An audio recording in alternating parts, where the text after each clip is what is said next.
to the gentleman from California, Mr. Vargas, for 5 minutes. Thank you very much, Mr. Chairman, and again, thank you for holding this hearing. Chairman Powell, a pleasure to see you again. I've said it before and I'll say it again. It's always great to see you because I always think of the old Republicans, the ones who are very noble, did the right thing, didn't play chicken with the economy, very forthright. And so anyway, I appreciate you being here very much. Like some of my colleagues on the other side, I'd say the same thing about some of them, and I appreciate you. So we heard today that the inflation is Biden's fault. So what is the inflation rate in the European Union today? It's high. It's high. Is it 10% possibly? I think if you're talking about headline, I don't have this figure in my head, but it's very, very high from a headline standpoint. Yeah. And they've had core inflation move up too. Yeah. So are they following Biden's then policies? Is that what caused the inflation? Because it seems to be Biden's fault. So I think inflation is everywhere, and it must have to do with a common factor, and that common factor has to be the reopening of the economy after and the things that were done on COVID. On the other hand, each country has a little bit different case, and I think you have to be careful. We had much more of a demand-oriented issue than they did. Now they have their inflation looks a lot like ours did a year ago. Right.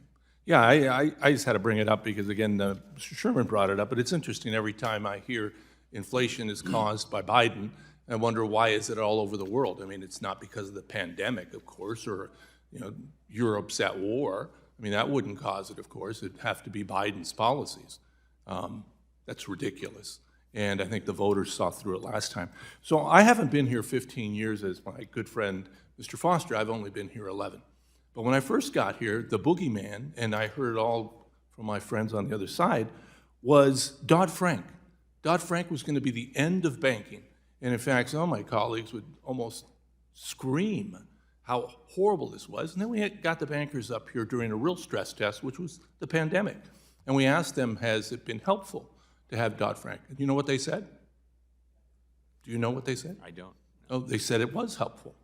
In fact, it kept the banks capitalized. It was fascinating. Now, to be fair to them, they did complain about some of the smaller issues, but not Dodd-Frank in general, the bill. Then it seemed that CFPB, that became the next boogeyman.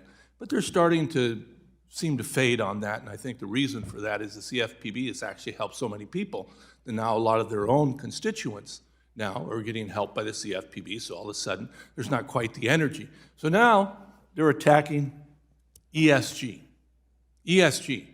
And they're saying that you and everybody else is somehow conspiring to make sure they don't buy their oil or their coal. Are you conspiring to do that? Are you conspiring? I don't believe we're conspiring. No. Now, I heard it was supposed climate risk. Is there risk in the climate change? Yes. There is? Could it affect the bank? Certainly, in the longer run, yes. Yeah, of course it can. Do you think insurance companies take this into account? Yes, actually, I believe they do. They absolutely do. Who write long duration liabilities, they certainly do. Of course they do. I mean, they're very concerned with it. Weather is a big deal.